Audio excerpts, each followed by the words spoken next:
Bismillah ar-Rahman ar-Rahim.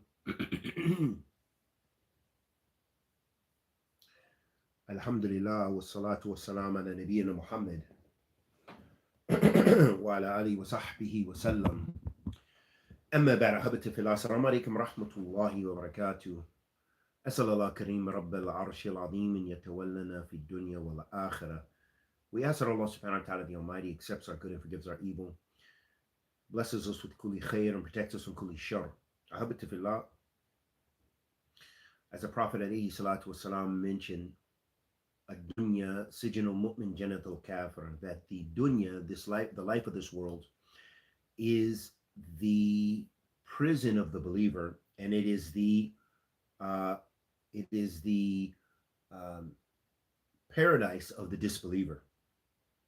And so it's very important for us, as a reminder to myself and my brothers and sisters, to put everything in perspective, and that we remember Allah subhanahu wa ta'ala often. We worship Allah tabaraka wa ta'ala based on ilm wa fiqh wa basira, and we do not give the dunya, this worldly life, precedence over the hereafter.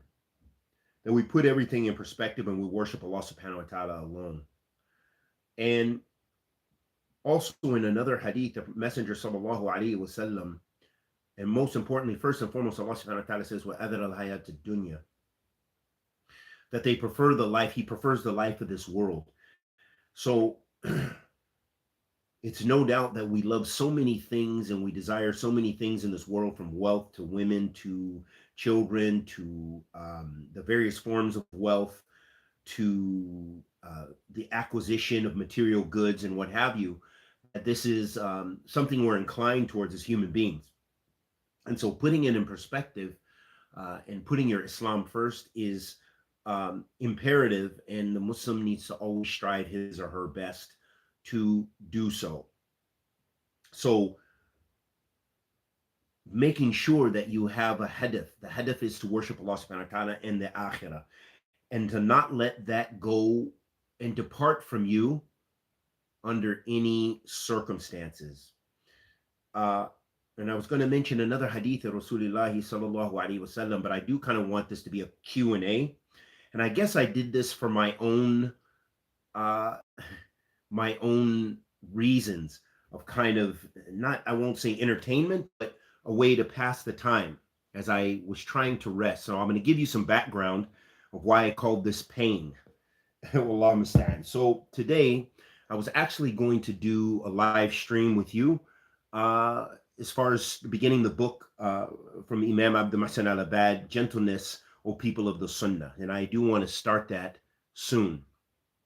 But of course, I plan and Allah subhanahu wa ta'ala plans. And so what happened is, as I have suffered an injury. It's been, Karamakum Allah, just share this. It's been almost 3 months that I tore my Achilles tendon. My Achilles tendon is torn. May Allah subhanahu wa ta'ala cure it and make it so I don't have to have surgery. Ameen ya Rabbil Alameen. So I tore my Achilles tendon. So that's one reason why you haven't seen me going really out, going hiking and things like that, because of my injury. It limits me, and I haven't been able to see actually a specialist in this regard. So then there's discomfort there. But today, as I was going out, as some people warn all this time, say, be careful when you're out there, be careful of bears and things like this. So bears and those things are usually not the issue. And I'm not going to get too close to the camera, but I can actually see it. It looks like it's growing as we're speaking. Today, as I was going to actually do the live stream, begin the book. I was going to go to the stream. SubhanAllah, I actually stepped on a wasp nest, like hornets or wasps, and they gave it to me. So they chased me. I lost my glasses, and I just wanted to share this because it was kind of a crazy story what happened, because it happened twice. So I was trying to get to this place, and I was being cautious because, again, my leg is compromised. So I don't really hike. I just use a stick, and I just kind of go, and I wear boots. So as I was going and I stepped on this, I thought it was a mosquito at first that bit me here. And I felt it, but it was a little more painful. I said, you know. Then I felt another one. And then another one. Then I realized it was bees, okay, that it was wasps. So instantly, I think I flicked my glasses. They're gone now. And I ran on my injury. And I heard it immediately like a ball. It went pop. So now I re-damaged this, and I'm sure that I'll probably need surgery for this. So I'm just going to tell you because it was just such a crazy story that it's worth chronicling. It's not to get your sympathy. It's not this, but I just feel like, it's something. It's so crazy of what happened. So I ran. It was like a horror movie. I fell over a log. Okay, just wrecked my leg. My leg is finished. I wasn't even sure I was going to get out of the forest, and I wasn't that deep. So then I got really far away, and they still were kind of stinging me. Those bees, they don't play. The hornets, the wasps, they will get you. And I fought off some. They stung me in a few places, and I was just like, man, So I knew I needed to get out of the woods, okay? But I was afraid I was going to step, I didn't know which way to go. It wasn't really a safe way. And I lost my glasses as well. And I started limping out with a stick to get out of the forest. And what happened as I was limping out, I stepped back on the bee's nest. And so I dropped my camera, my phone, I dropped my phone and everything on the bee's nest, and I took off again, just wrecked my leg. Totally, they were stinging me. They stung me many times here. They stung me on the face several times. You can kind of see this right now from here. Don't want to get too close, but they stung me on the face, stung me on the arms, just tore me up. And I had to fish my phone. I had to fish it with a huge stick because it was on top. I lost my glasses. Alhamdulillah, I eventually got out of the woods. I'm too alert. I couldn't sleep. So that's why I came online. But I just wanted to share that it shows us the frailty of ourselves, and it shows us also to be wise. Okay, it shows how frail we are, because those little hornets, and because of my injury I had, if it would have been near Maghrib, maybe it would be very difficult for me to get out of the woods. I wasn't even far. It wasn't a big deal. But so many people you see that hike and they bike, and sometimes with friends and sometimes by themselves, and they just slip and they go off into something dangerous, and it ends up being a big fiasco, like really dangerous. So it shows us, yes, you shouldn't go by yourself. I don't know if I'm learning that lesson, but I will be more cautious. But also that you need to have provisions. And you are so frail, and you're totally dependent upon Allah subhanahu wa ta'ala. So that was a good reminder for myself, and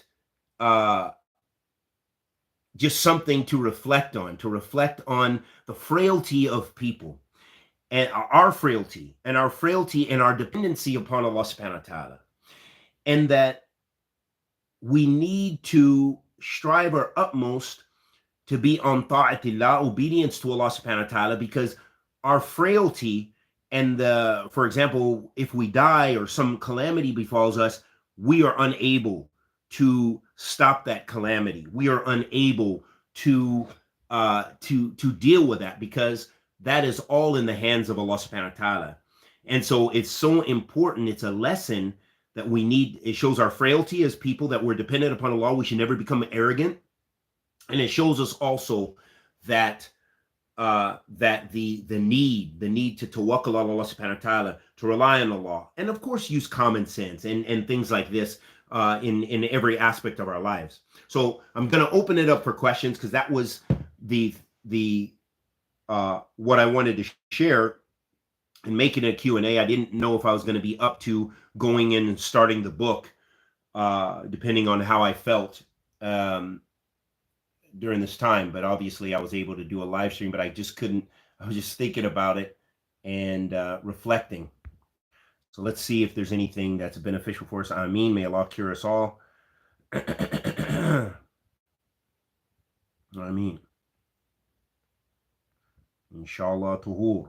The Prophet ﷺ said, nothing afflicts a Muslim of hardship, nor illness, nor anxiety, nor sorrow, nor harm, nor distress, nor even the pricking of a thorn, but that Allah will expiate his sins by it. Nam. And that, Jazallah khairan, because that's so important, because when we don't reflect on that, we can often have pity for ourselves or begin to, as some of the people will negate the decree of Allah subhanahu wa ta'ala, the qadr of Allah subhanahu wa ta'ala, or they will become angry at the qadr, angry at Allah subhanahu wa ta'ala, some of the people to that extent, or they'll despair with Allah subhanahu wa ta'ala. But the mu'min has to reflect on his or her sins, but also know and understand these nusus, these texts, which show us that when you have a calamity or something befalls you, that inshallah ta'ala, it's an expiation of some of the sins amongst the many sins that we have. It's an expiation.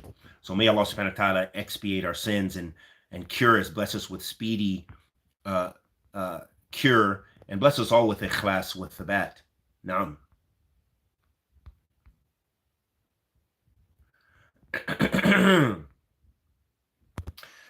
Did you make your adhkar before your walk and destination? Barakallah feek. I do, inshallah ta'ala, make, I can't say that I was doing any special adhkar, but I try to remember before leaving the house to make the dhikr of Allah subhanahu wa ta'ala, Bismillah, Bismillah, wa tawakkaltu ala Allah, wa la hawla wa la quwwata illa billah. We try to be regular in this, so Allah knows best.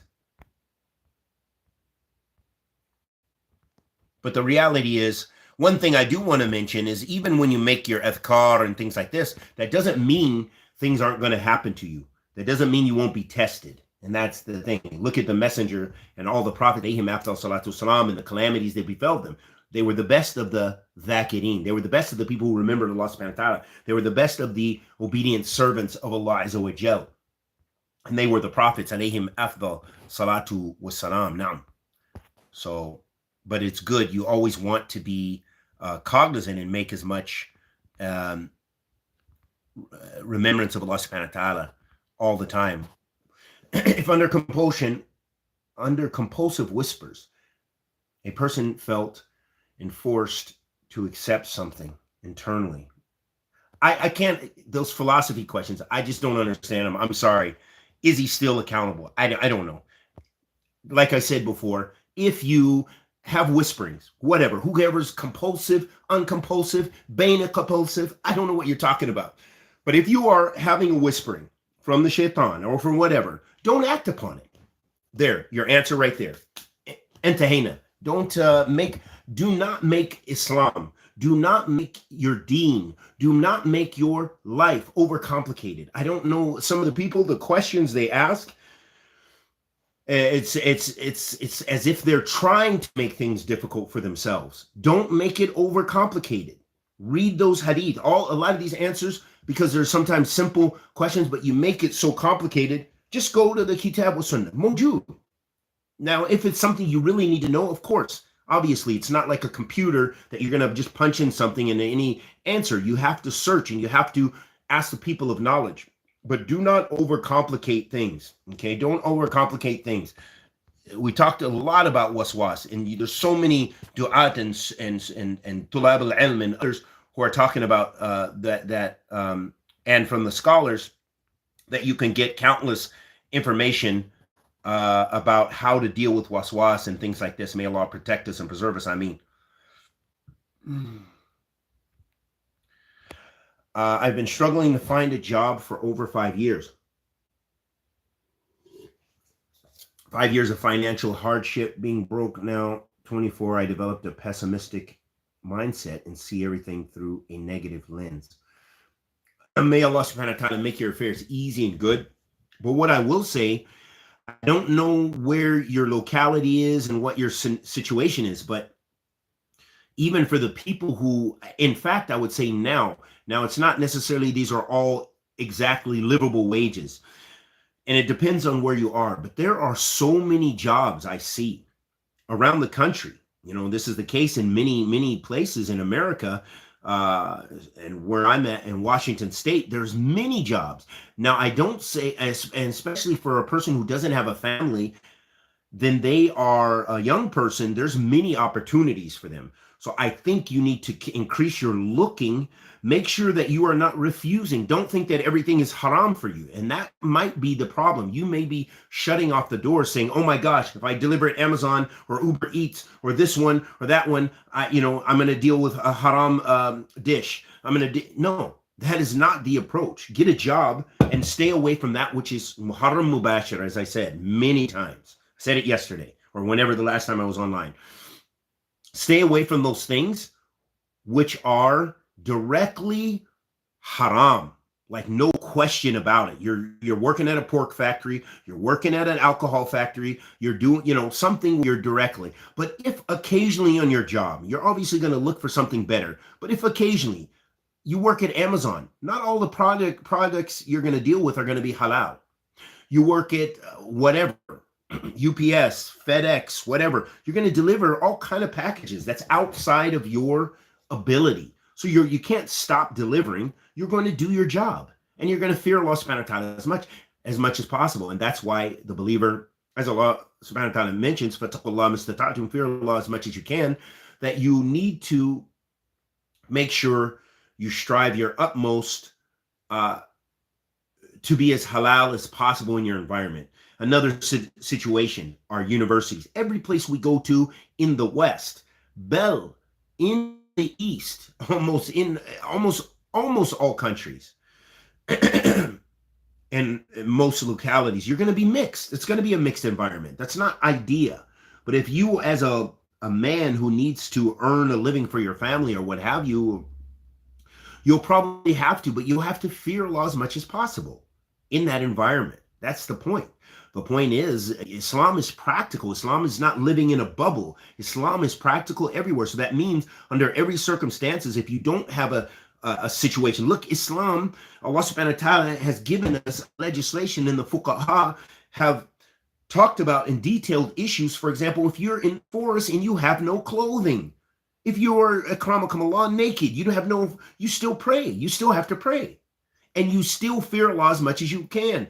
The scholars have even detailed the rulings with regards to that. So yes, there's an answer for seeking your livelihood and so forth. And that you will have to, Islam is going to give you a way to be as halal as possible, make istighfar, and strive your best to fear Allah, and always strive to be in a better situation if your situation has doubtful things. No. So don't make things hard on yourself. Learn a trade. This is the time. You're 24. Absolutely run to learn a trade. Become a welder, become a carpenter, become a software engineer, do something and learn and gain those skills, so that way you can have a productive life bi'idhnillah ta'ala, and you can spend in the cause of Allah subhanahu wa ta'ala, and you can get married and do all of those things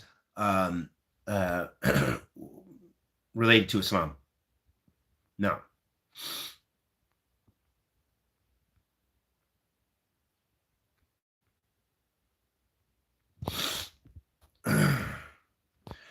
Muslim feels like he's getting internally surveyed by shaitan because he fears that shaitan may work on corrupting his belief if he ignores it. It just doesn't seem like it's a question, but again, the shaitan does his job, and your job is to fight the shaitan and the whisperings of the shaitan. Plain and simple. Fight the whisperings of the shaitan. Avoid the negative whisperings and the evil that the shaitan may present to you, and do not follow the shaitan. Do not follow in the khutwat shaitan. Don't follow in the footsteps of shaitan. So strive your best to be around good. Surround yourself with good. Put good in your soul by reading the book and the sunnah, and making adhkar, and being around people who are good. Put those things in your life.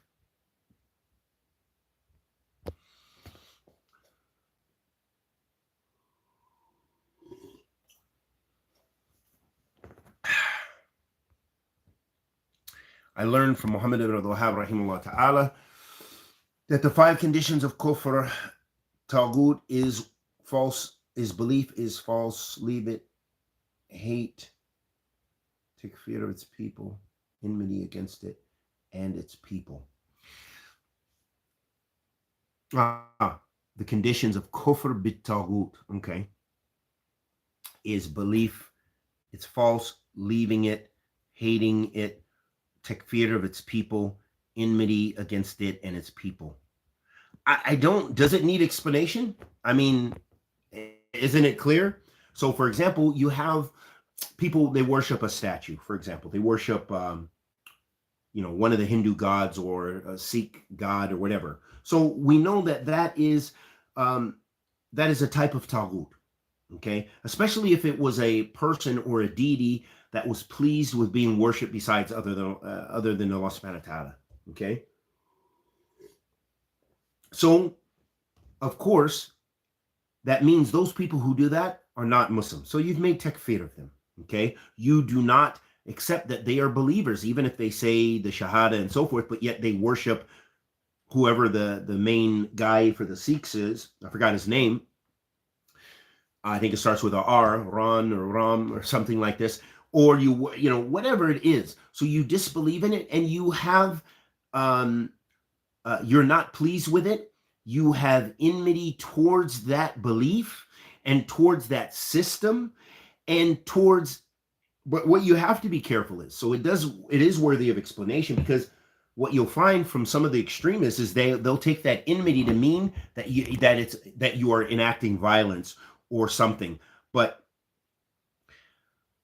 rather instead it is that you reject those false beliefs and you are you dislike those beliefs. You dislike those beliefs and the people who are propagating those beliefs. That doesn't mean that they're not worthy of dawah, or that they, especially if you live in a society, a multicultural society, that you're not going to work with them or something like this.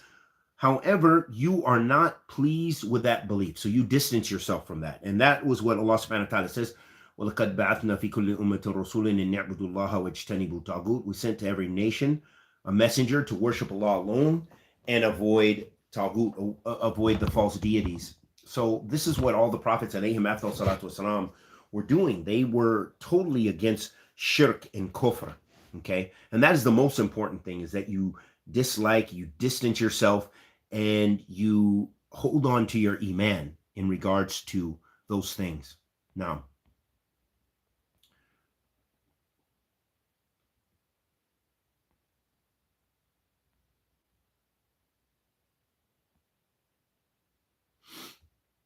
how can a brother who's unmarried protect himself from the fitna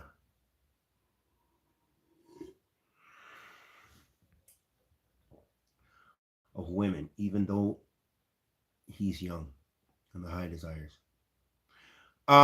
Yeah. So again, this is something very fascinating that Sheikh Abdurazak mentioned, Hafidhullah Ta'ala. He mentioned about a lot of shabab that ask him and say, this question, how can I protect myself from fitna? And the Sheikh says, well, first you need to leave fitna. So what you'll find often is a lot of people say, how can I protect myself from this and that and the other? But they don't protect themselves. They indulge in pornography. They're out on the street looking at the haram and looking at the opposite sex and looking at and analyzing it and studying it. And so you have to be serious about it yourself. If you're not serious, how can you be protected? How can you be protected if you are not making an effort to protect yourself from fitna? So you can't say, how can I protect myself from weed? But yet you go to the dispensary with your friends where they sell weed. You sit in a gathering when your friends are smoking weed. You, hold the pipe for them, or something like this. And then you're going to say, oh, I need to be protected from it. You understand? So this is the reality of most of the people, and most of the times when the people ask these questions. Now, there is legitimate scenarios where people are trying to protect themselves. So you have to do as the Prophet ﷺ said. If you're unable to marry, as the Prophet ﷺ said, Ya ma'ashara shabab min istata'a minkum al-ba'a falyatazawwaj.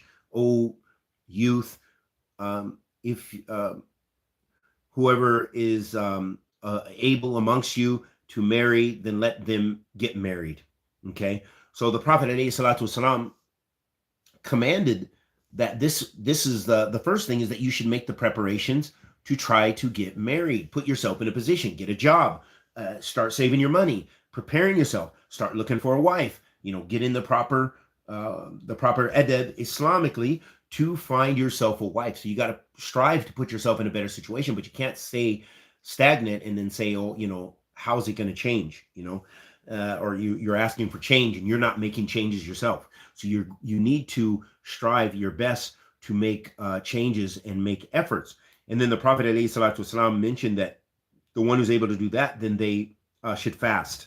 So you have to ask yourself, are you fasting, and are you putting in good into your soul? Meaning you're fasting and you're reading the Quran and you're doing talab al-ilm, you're doing things that are going to busy you with good over letting your mind drift and looking at the haram or being in haram. So either doing things that are mubah, permissible, but yet you're still getting tested in the fitna, or you could be doing just plain and simple haram, as many people do. And then, of course, you're going to have that fitna even greater. It's going to be exacerbated. So you've got to put yourself in a better situation and strive to change your situation, bi-idhnillah ta'ala.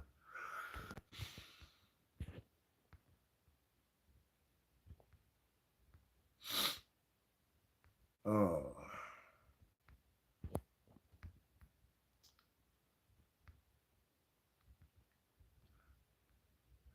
Is it permissible to kill annoying large insects in the house, which are probably not a means of any physical harm, but they can frighten, annoy me, like spiders? Yes, it is. Those pests, because they're pests, okay? So yes, you can kill them and exterminate them, get rid of them.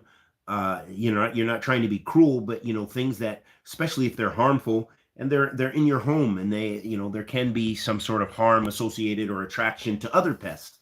So yeah, inshallah ta'ala, there's no harm in that. Be as humane as possible.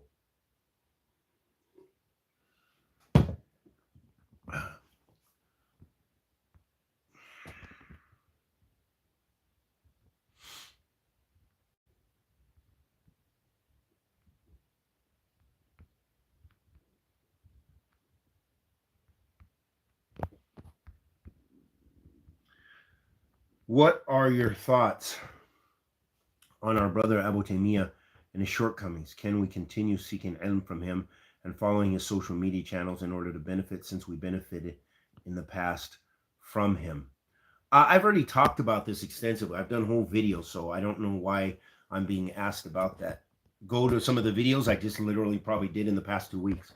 Some people have said to me, when we're both leaving a room, for example, that I should walk first due to being on the right. I would insist that they walk first because they're older. Is this from the sunnah? So yeah, then leave. That's good. Those are two sunnahs, if you will, but leaving from the right and giving taqdeem to the yameen, inshallah ta'ala, in general, is from the sunnah of the Prophet sallallahu alaihi wasallam. But obviously, what I would say is, don't make a big deal of it. These are beautiful adab. You can go if you're on the right, but obviously, even like you're going into the masjid and you're on the right, and and then an elder comes. So a lot of times you don't want to go in front of the elder. So it's not, you're not getting a sin from this. The yameen would be the first. It would be the best. But however, if you have these two fada'il together, la yadur. It's no harm that you allow the elder out of a respect for the elder. So it's not a big thing. Now,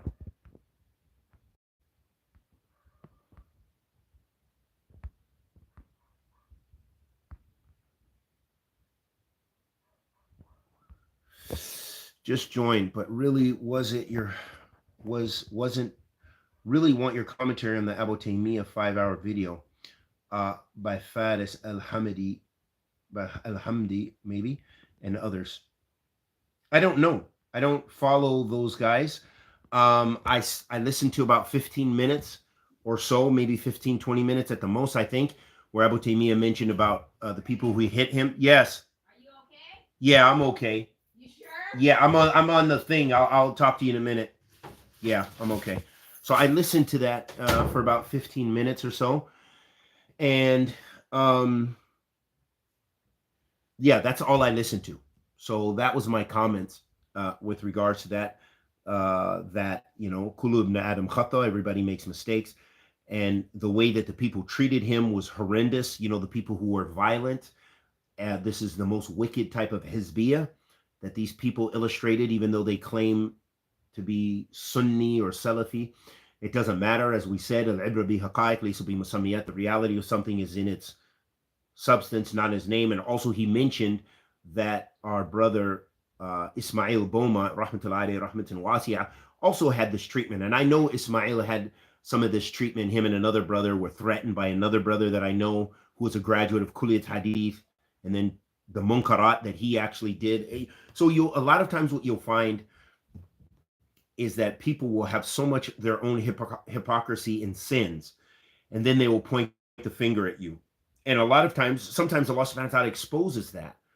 So there was a particular brother, he threatened Ismail, rahmatullahi, threatened him with physical violence, like, I'm going to do some things to you, and used the horrendous language.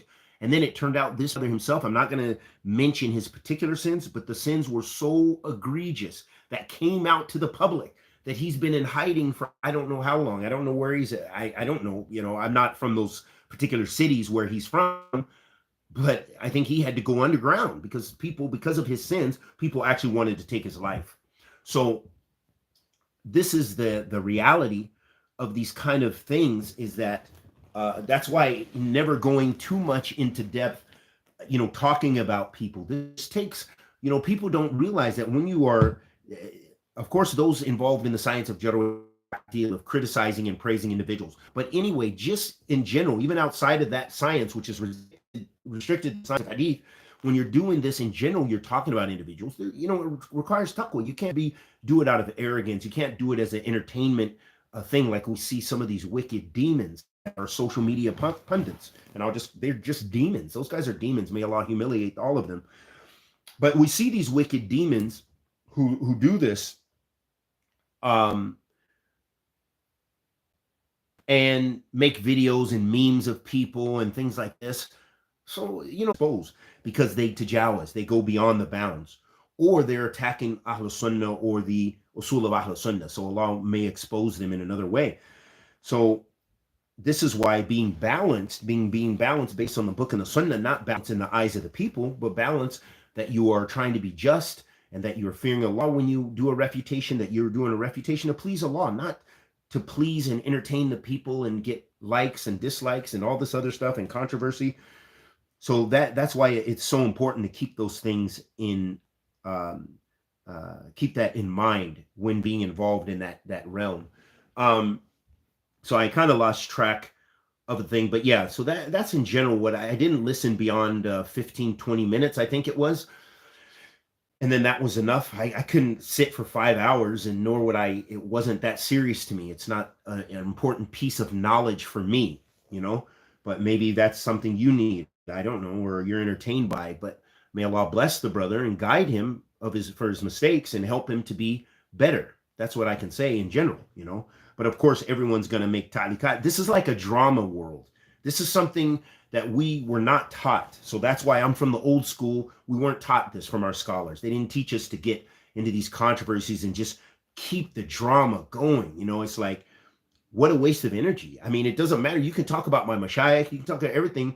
I do defend Ahl Sunnah and Ahl Khair, but at the same time, I don't have al-wala wal-bara to specific individuals and say, oh, if you speak about him, I'm going to, lose my hair and act crazy and all this stuff. No, there's a degree of, because when someone is a person of the Sunnah, like when people are speaking about Imam Al-Albani or Imam bin Baz or Imam bin Uthaymeen, Imam Muqbil, well, ghayrihim kathir, then of course you have you feel the insult and you detest what these people are doing, and maybe you detest them, especially because most of the time it's not knowledge based. It's most of the time it's people of bid'ah and desires, and it's them exhibiting their desires and their ignorance. And then it's the juhala in the West, like Muhammad and these other people who are making these posts and talking about great imams. Are you insane? Who are you? Just because you have 200,000 likes or 200,000 followers or 1,000,000 followers and you get your money, you're nothing compared to these ai You're like the dirt of their fingernails, but yet you have the audacity. So of course, those people we don't respect. We don't respect people like this, but we don't make a total allegiance to this, but we're aligned with Ahl Sunnah. So hopefully that's kind of gives some clarity. Now,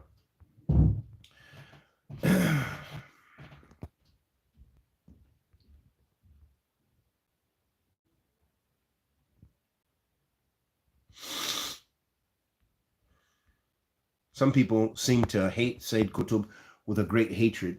Don't even say Rahimullah.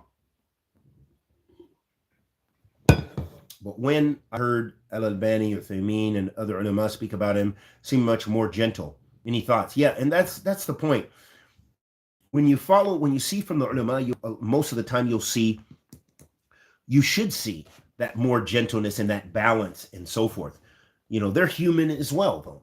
Okay, so ala kulli hal, this is the beauty that you find from Ahl al-Ilm. You'll find more of the balance in dealing with the people of desires and balance in the deen in general. You don't want to be, it shouldn't be really an issue for us in the West about people cursing scholars that have passed. This is wrong, especially scholars, meaning people differ whether they're from Ahl Sunnah or not. We're not talking about the Jahmiyyah or the pure Khawarij or Qadariyya or some of these people, but we're talking about ulama. I'm not talking about Sayyid Qutb neither. Sayyid Qutb, although I don't curse him, and I may say, may Allah have mercy upon him, for his faults, because he was a Muslim, but he had some wicked mistakes. He definitely had wicked mistakes. I didn't say he had light mistakes. So no one understands Khalid Green's position. He was a figurehead of Ikhwan Muslimin. He has become a reviver, as Sheikh Rabi mentioned, and many other scholars of the takfeeree ideology in contemporary times now.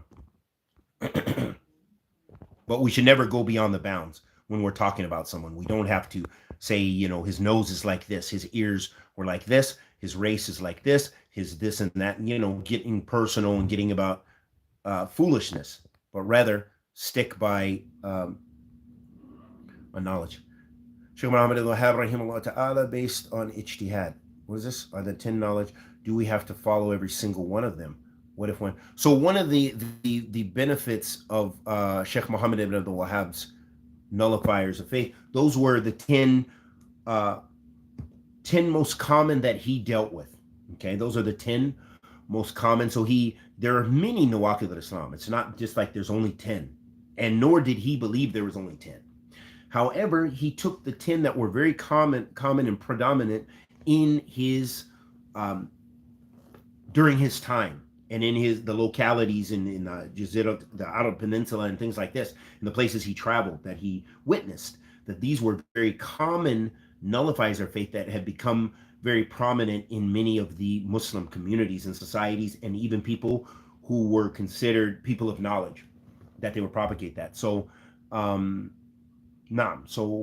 hopefully that kind of gives you an insight or answers your question a little bit. But yeah, you don't want to be falling into any of those, because they are true nullifiers of Islam. Now,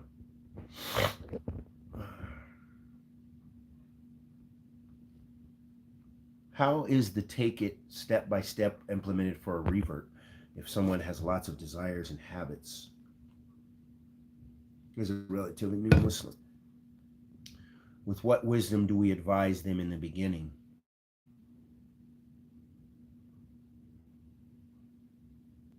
Yeah, so that's going to depend upon the individual. They will have to look into if they have a great need, then they have to get married. They have to protect themselves. So that's how that will be.